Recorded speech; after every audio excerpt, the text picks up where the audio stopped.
So who here believes in angels? Wow, good statistics, because statistically 50% of people in the UK believe in angels. So we have a good crowd here. And actually I wanted to do a slide presentation today, but I don't think we have the right cables. So that was a topic that I wanted to talk to you about, but I'm really open to any practical questions that you have. If you need to ask me something specific on how can I solve this problem with the help of angels, I'm willing to answer you either now or afterwards at the stand that I have in the Great Hall. So what I wanted to cover today is the Archangel invocation we just did, which brings a really powerful energy in this room of divine consciousness. So normally only truth can be spoken, healing can take place in this environment. And I'm going to show you a little bit about who I am and my personal experiences with angels, then some practical uses that everybody can use in everyday life. And I was planning to do a meditation where you can meet your guardian angel, but we might run out of time. And I do have a recording of that on my website, and I also have it for sale on CD, in case we run out of time. So I've already spoken about the 5 archangels that we invoked here today, and seeing that you are connoisseurs, you probably know. Archangel Michael I use mainly for protection, like when I'm really in danger, on the threat of being robbed in the street. Or actually Archangel Michael, I ask him to protect my house when I go on a holiday also, to make sure nobody comes in and steals anything. So this is a few very, very powerful angels to have with me. And I don't know whether you know, but I work for the NHS here in the infirmary, and I'm very sensitive to the negative energy that hangs in buildings where people are ill, unhappy, sad, traumatized. So before I walk into a place like that, I actually surround myself with angels, so I can stay in my high vibration, which is love and peace, which we all are. But sometimes life pushes us and throws things at us that kind of pushes us out of this space where we actually all should be. And that's why I kind of protect myself with my army of angels. And you can invoke as many angels as you like. There's heaps of them, and they really, really would love to work with all of you.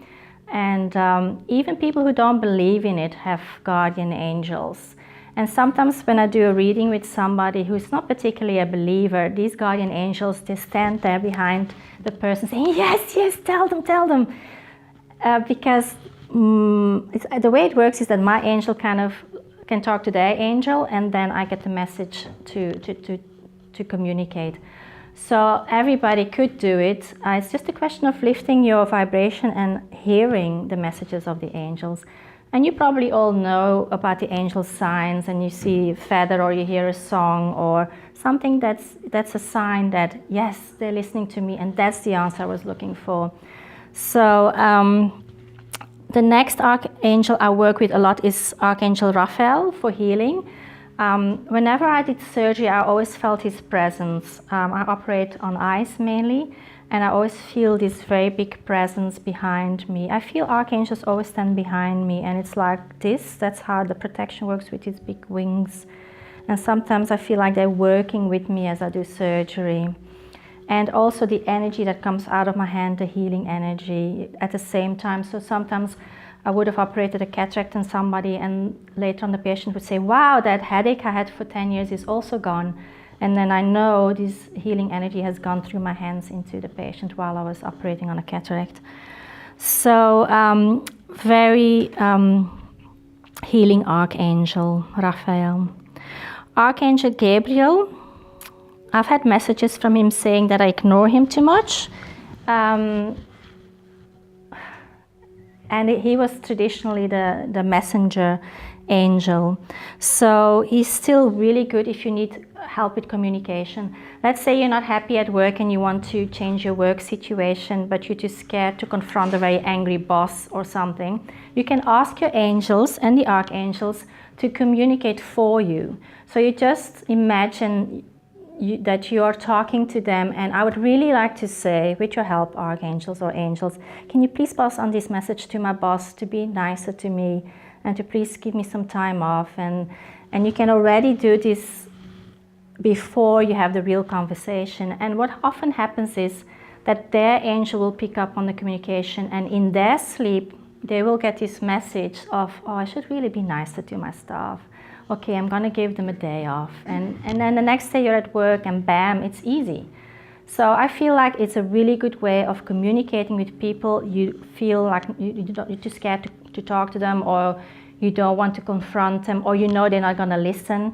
It also works really well in relationships, actually. You know, if you have problems with a child or a partner, you think they're not open to what I have to say, you can just ask your angels to talk to their angels to help you with conflict resolution.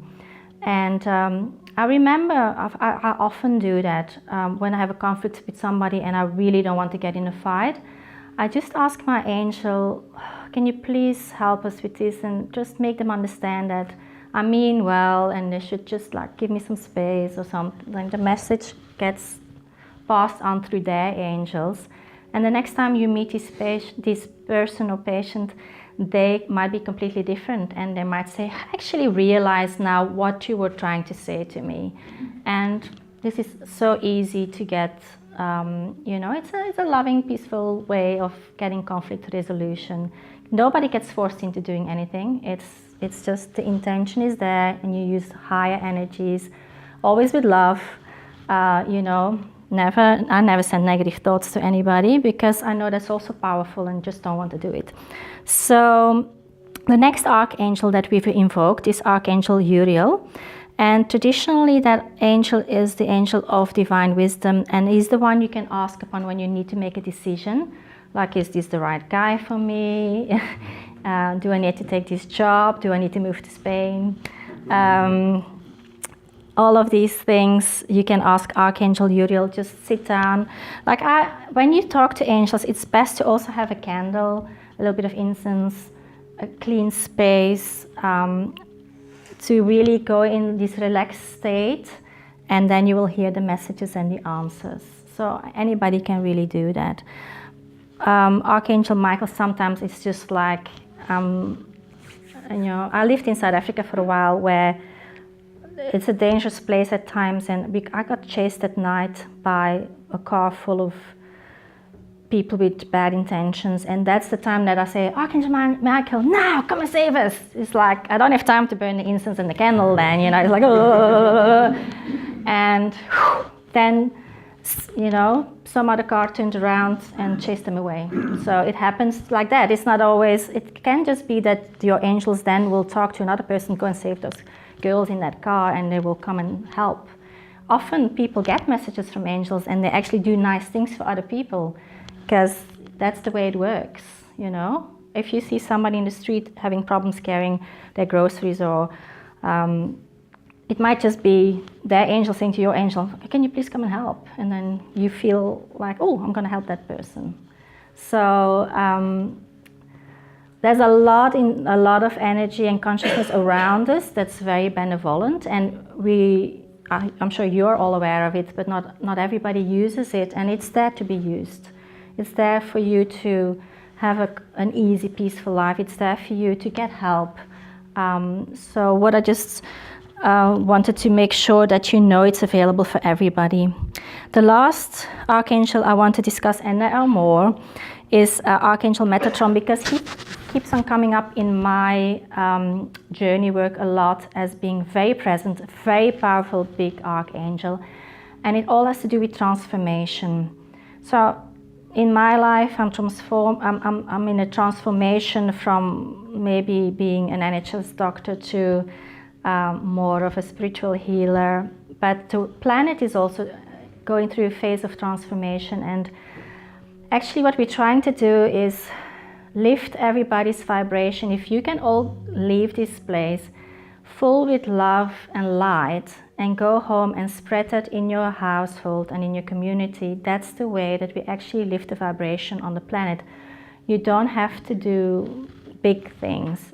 All you can do is work on yourself and be that light out there in the community, and you will positively influence other people around you. So, and that if there's a lot of people all over the planet who are doing this, so together we can make a change. And that's the broader perspective and the message that I have here. So this is me at work as a surgeon in the hospital. I've also written a book about how I work with angels. It describes like the first time as a little child when I walked home. I was only 6 and I had to walk home through a dark street, and I got attacked by an adult, and I had to, I fought myself off, told my mother, she didn't believe me, and I had to come, I had to walk home from music school every night in the dark, and because I was so scared, because I knew there was physical danger on the road that I had to take, I just prayed and my angel showed up, and for 6 years that angel walked me home from music school every time, and that was a really, really powerful presence in my life. And thanks to that, I'm also never scared in the dark, because I know I'm never alone. So there's a lot of scenes in here where my life got saved, from drowning by an angel. During a motorbike accident, I was carried through the sky and then put down gently. Everybody else had broken bones in the accident, but not me.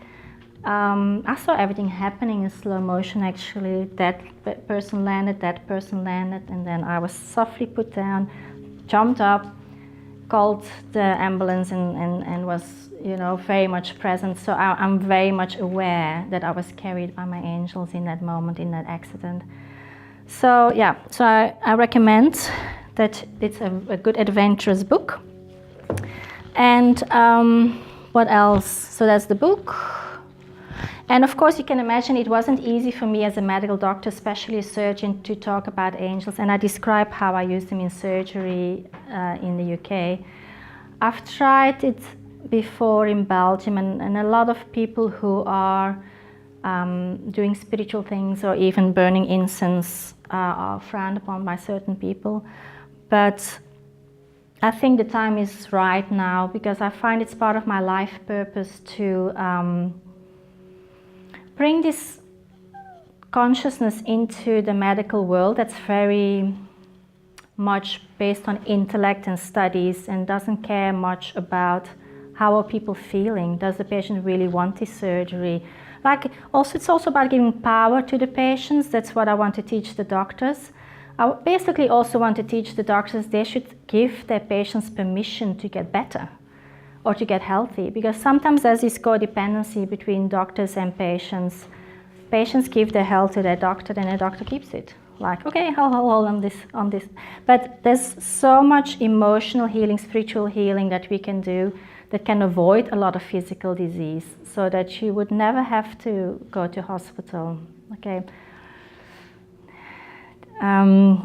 So it's two of my main messages are that everybody has more power than they think about their own well-being. And the second message is I would like the traditional medical world to relax a little bit, to be open to the benefits of other forms of healing, including energy healing, spiritual healing.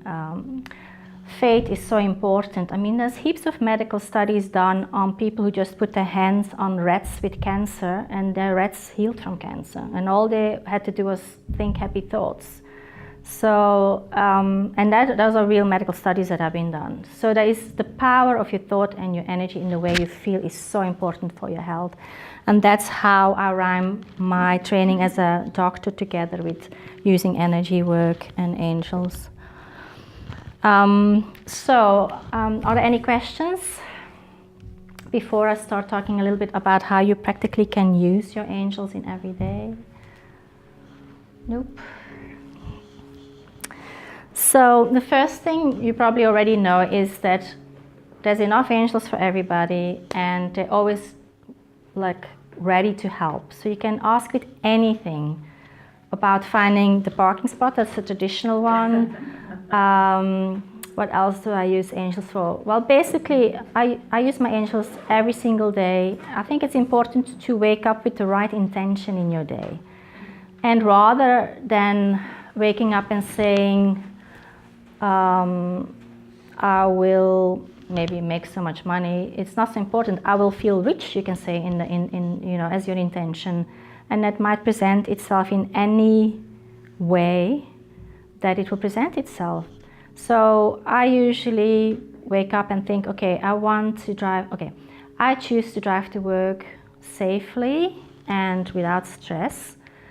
And for instance, it happened a while ago that there was a crazy driver on the road, and straight away I said, angels, please come and get this crazy driver. Guess what? 100 meters further, the police stopped him. So it's, I set the intention for my day to be peaceful, that I can help as many people as possible, but in an easy way. And that I will have fun at work, because I find it important to always have a little bit of fun at work. It shouldn't be too serious. And then I already said I walk into, actually, I have a big angel sitting on my car, because I want to make sure that other people stay away from me. Don't come too close, because I want to drive safely, and I want to have that extra big angel on my car to make sure other people see me, because I have a silver car which is not very visible. Then at work, if I go to the hospital, I pick up messages from their angels, my angels. When people are very anxious for the treatment, I just ask the angels to fill the room and do the treatment to actually bring peace to the patient, so that they can relax and that they don't have fear anymore, and that the procedure may go pain-free, fast and smooth. That's another intention that I said, and I ask the angels to come for that. The smoke is actually a bit too much for me. And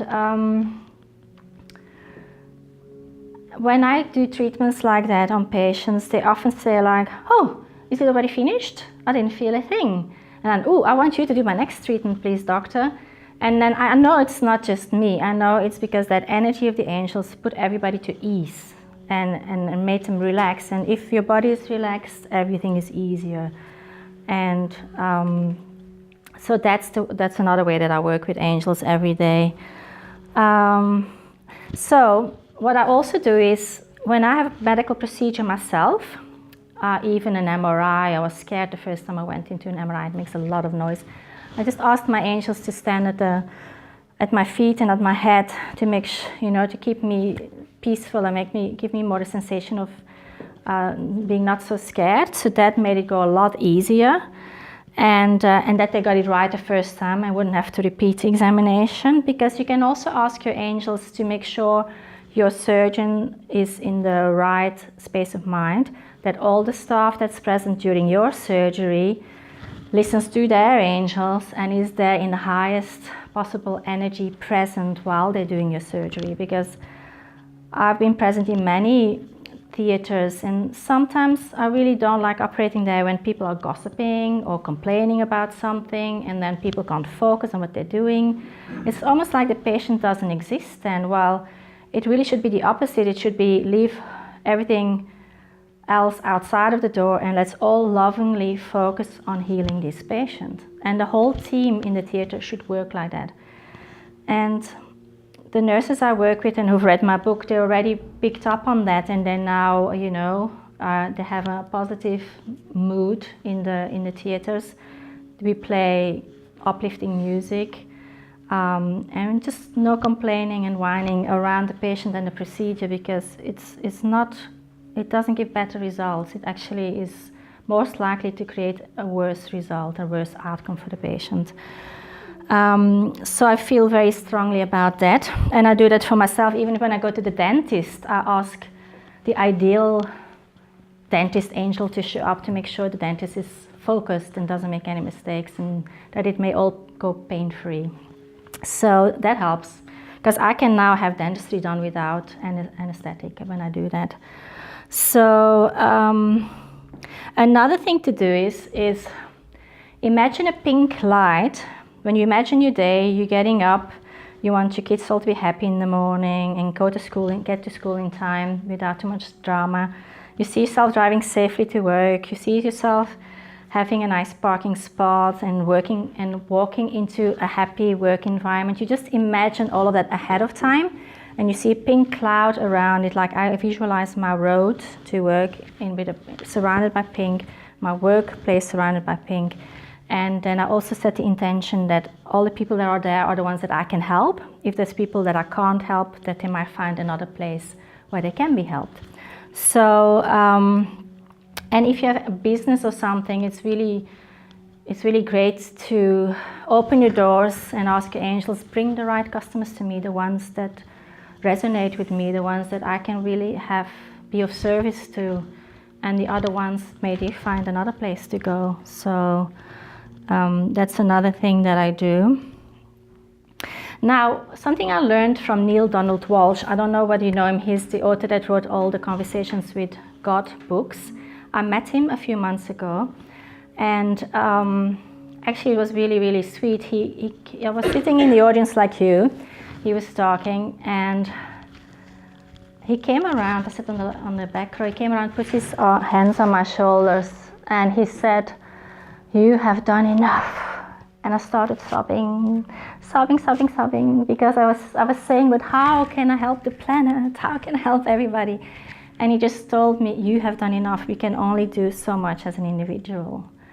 And that was nice. I mean, don't underestimate the importance each of you have, in your life and for the people around you, because everybody plays such an important role in helping other people around you, whether it's just by your presence, just by your smile, just by being helpful, just by comforting people who are sad. Everybody plays a role.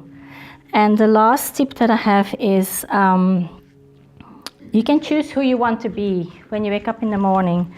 Rather than choosing to be stressed, choose to be relaxed. Rather than waking up and saying, "Oh, I'm sad," say, no, delete sadness. I choose to be happiness today.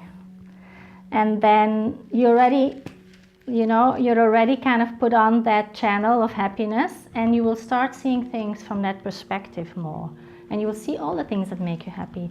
And it's important to also do every day, give yourself the permission to do something that brings you joy. That's another important aspect of having a joyful life, is that loving yourself enough to take time to do something for you that brings you joy. So for instance, if it's playing golf, or for me it's like having a massage, at that stage when I'm having a massage, I'm not home with my children, but it's a choice. I make that choice for me. Because if I get very tense and overstressed and get sore shoulders, I can do less with my children. I can do less with my patients. So it's an investment in ourselves to take good care of ourselves so we can take care of other people. But we should come first. And a lot of people don't get that because they feel guilty of giving time for themselves or putting money in their own well-being or their own education.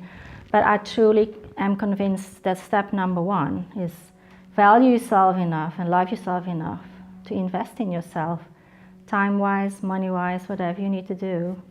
You are number one in your life, and if you're not here anymore, you can't help all the other people. So just put some effort in caring for yourself too, because I know there's a lot of people who care a lot for other people and then get so tired and burnt out that they get physical illnesses, and shouldn't really get that far. I've actually had burnout myself in the past, and I've created a whole holistic program around that, because you need to kind of make changes in your life, in all aspects of your life, to avoid burnout.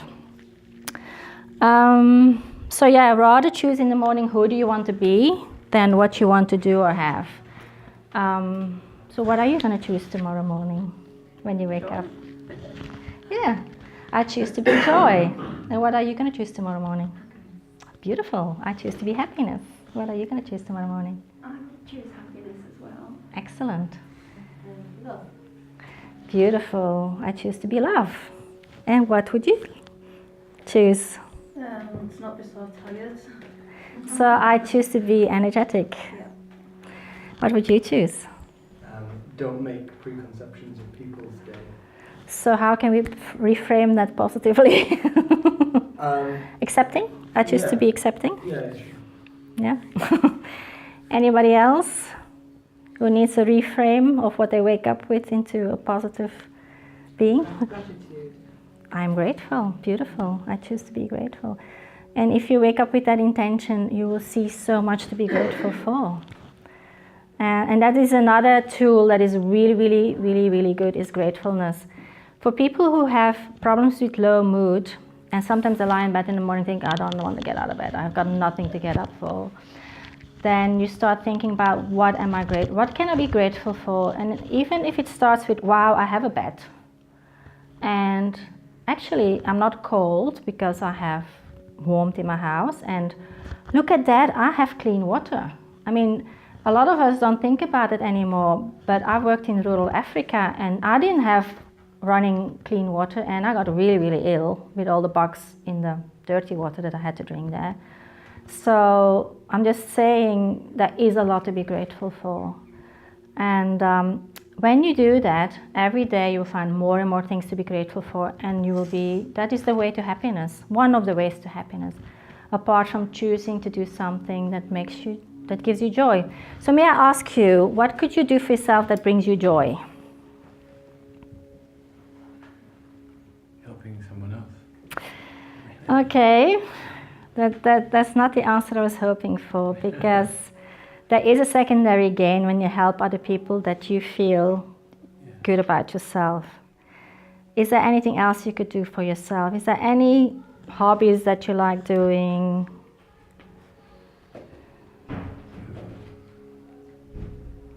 Making things. What do you like making? Mostly at the moment it's preparing things. For? Just for the home at the moment. Okay, so you make furniture or what? Repair it. Okay, does that bring you joy?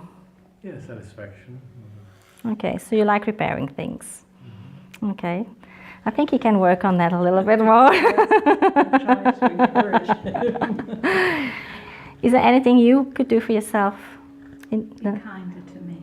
Yeah, beautiful. Absolutely. Yeah. Do you look down on yourself? Is that way?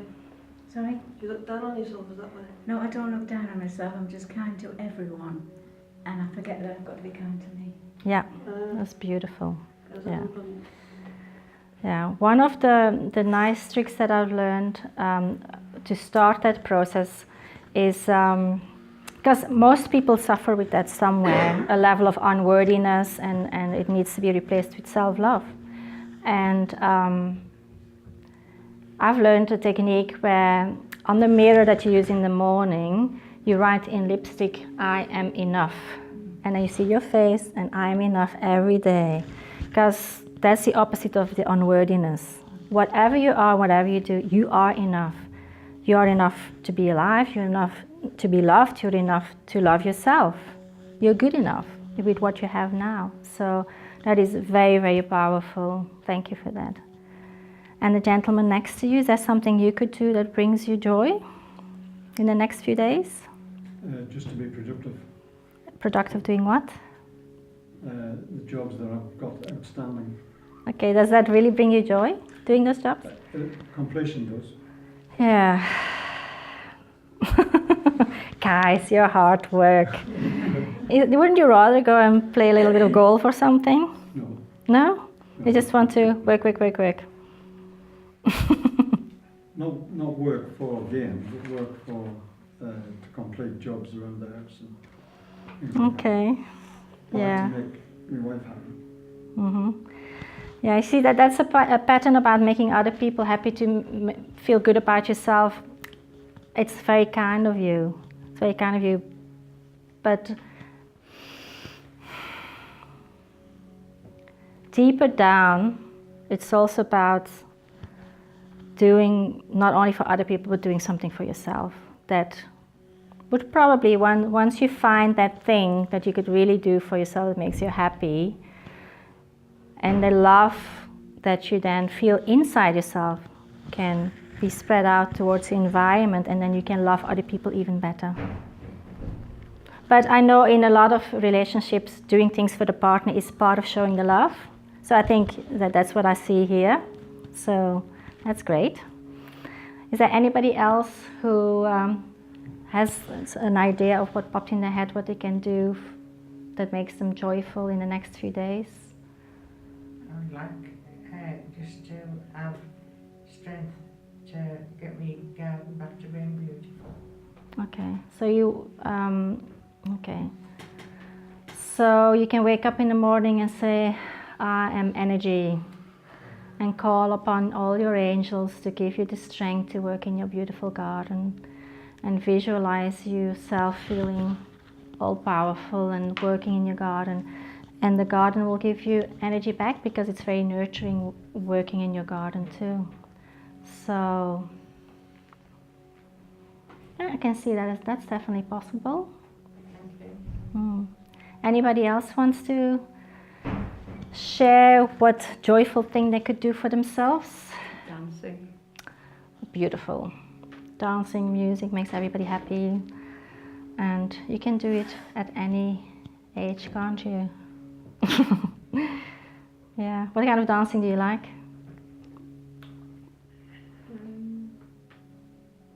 Almost anything. Excellent. Yeah, beautiful. So if there's no questions, let's see what else I had planned. So I already spoke about the guardian angels. So everybody has at least one. Yeah, you've got a question? So it's not about getting all your own way. It's about nurturing yourself or drawing the good to you. It sounded very selfish in the beginning, but I know, that's the problem. A lot of people think it's selfish, but it's not, because we were given this beautiful body. We need to take good care of it, because otherwise that would be disrespectful, I think. And there's a lot of beautiful energy out there. Another thing that I'm not supposed to talk about today is I've lost a lot of people in my life, and they still talk to me, like people who have passed on. And they just always say, oh, let's please go to Disneyland because I love it there. You know, they want us to have fun. So they don't want us to be sad, sit down and have a miserable life. And, you know, they say like, you're still alive, make the most out of it. That's what people say who have passed on. So don't waste this opportunity of having a beautiful body that works and, you know, opportunities to enjoy it. So that's basically what the angels want us to know, that choose what makes you happy. And I see a few people on the back row who might not be agreeing. Or is there anything you ladies would like to do to bring joy in your life? Well, I suppose what the other people have said is that's what we'd all want. More energy. Yeah, same here. You know, when I had burnout, I was lying on my bed for months. I couldn't work and I couldn't get out of bed. And I did actually do these meditations with angels, put my hands on my kidneys, where you get a lot of energy. When you're really tired, you don't have enough kidney energy. And I just asked the angels to come and heal. And it built up my energy slowly. Also with Reiki, angelic Reiki. It's all this energy. Yeah, it's a combination of Reiki where you get universal energy, and there's an extra taste to it because you can ask healing angels to come in specifically, and they give you more than just Reiki. And you can give Reiki to yourself. You just have to put your hands on there wherever you have a problem. Yeah. If you're like sad, you put them on your heart. Kidneys for energy. And yeah. It's possible. It's all possible. And there might just be some emotional reasons why your energy isn't flowing. Often that needs to be uncovered, unblocked, healed, and then your natural energy is vibrant. But when we store things in our body, a trauma or some conflict or often suppressed memories can stop our energy from flowing, and being fully healthy in ourselves. So that's also advisable for anybody on low energy to have. Actually, the best way to do it is not only with angels. I've also trained with Brandon Bass, and I'm a journey practitioner. And the journey, I don't know whether you ever read her book, She Healed Herself from Cancer, but the journey is all about unblocking what's stored in your body, what's holding you back from being your full, energetic, healthy self, and releasing that. And that is very powerful work. The first time I did that, when the book just came out, I discovered some quite horrible traumas that I had suppressed in my body, and I completely didn't know about it. And once that was dug up, dealt with, there's forgiveness, there's rewriting of the past, there's reprogramming of the future, all in one package. It's very powerful work. So often there's emotional issues when you don't have enough energy. So I would like to talk to you more about that if you want to. I think do we still have time? So no, I was talking about the guardian angels. So everybody has at least two. One is usually there's a quiet one that is there for comfort when you're hurt, sad, tired, and it's just that warm feeling they give you. Often you can actually feel them as a blanket around you. And there's another one who's more the verbal one, and you could call them like a coach, and they're the one who whispers in your ears, like, don't go in that alley, no, or stay away from that person, or you should really go and talk to that person. It's these little voices in your head that's often your guardian angel. So they're always around you, even the people who don't believe have them, and you can ask them for help with anything. Nothing is too small or too big. And as I've experienced, they can physically save your life when your time has not come. And I've also recorded a guided meditation how to meet where you can meet your archangel and where your guardian angel, and they give you a message, a present, an image. But I don't think we'll have time for that now. So for the ones who are interested, so I offer the healing one-on-one if you want, but I've also developed a workshop series that I'm going to do in Brampton where I live. And it's a series of 5. You can either come to one of them that you like or when the date suits you, or you can enroll for the 5. I only have 8 places, so I have a list here if you're interested. And also my website has some more information and actually a free download of one of the meditations if you go to my website. So it's on my vouchers, on my pamphlets. Actually, Ryan and I, we recorded the meditations together this week, and when we were listening to it in his studio, we were both like, that's really nice.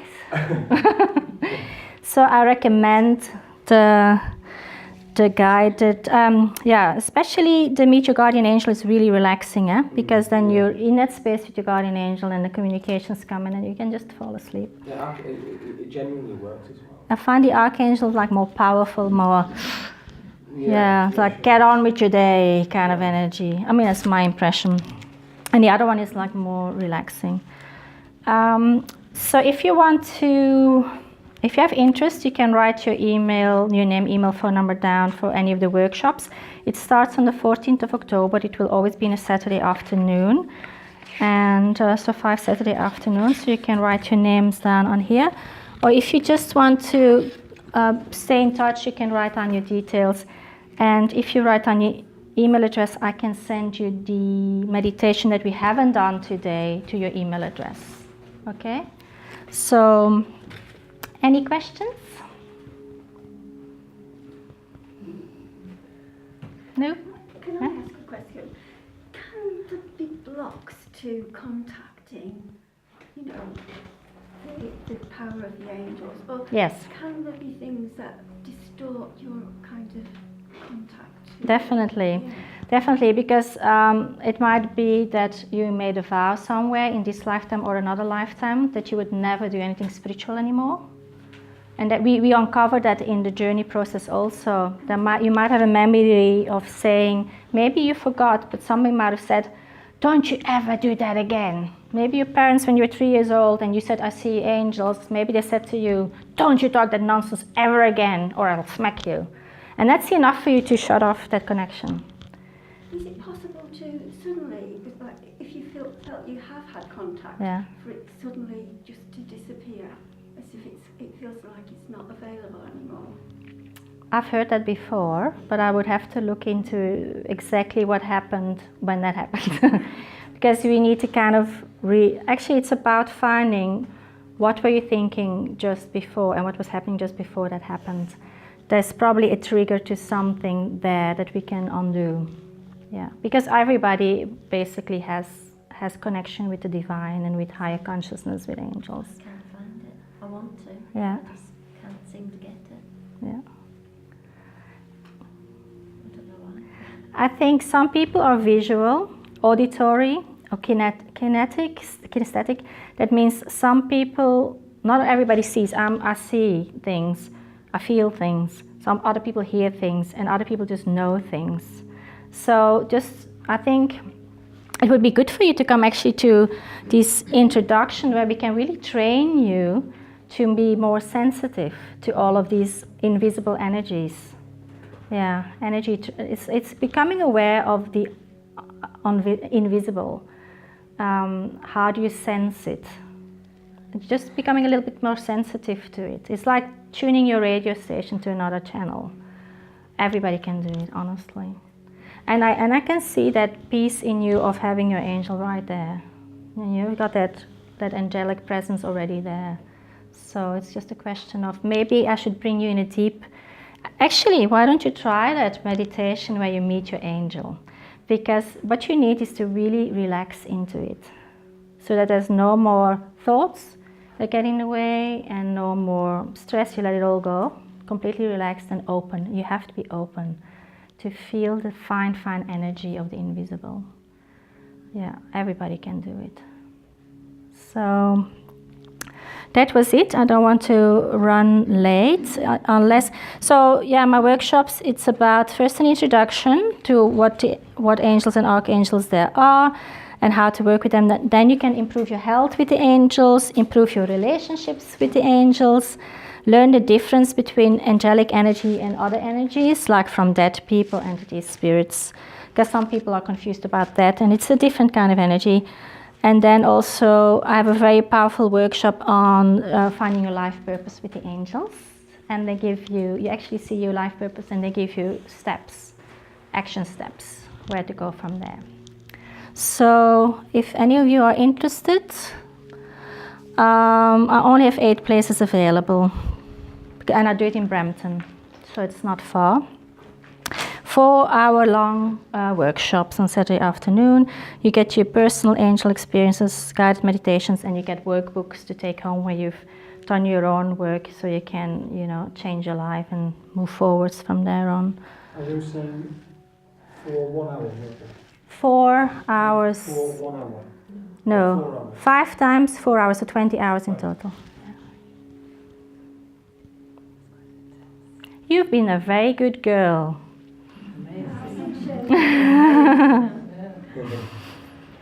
We'll set her free.